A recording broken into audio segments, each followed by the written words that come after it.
ఇటీవల జూబ్లీహిల్స్ శాసనసభ సభ్యుడు మాగంటి గోపీనాథ్ అనారోగ్యంతో కన్నుమూసిన నేపథ్యంలో ఆ స్థానానికి ఉప ఎన్నిక జరగనుంది.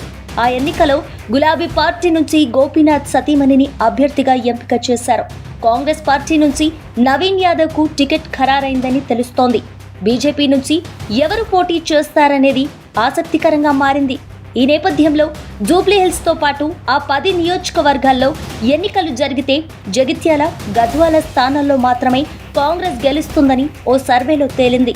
అయితే ప్రస్తుతం రేవంత్ ప్రభుత్వంపై ప్రజానికం గురుగా ఉంది. ఇదే విషయాన్ని సదరు సర్వే సంస్థ బయటపెట్టింది.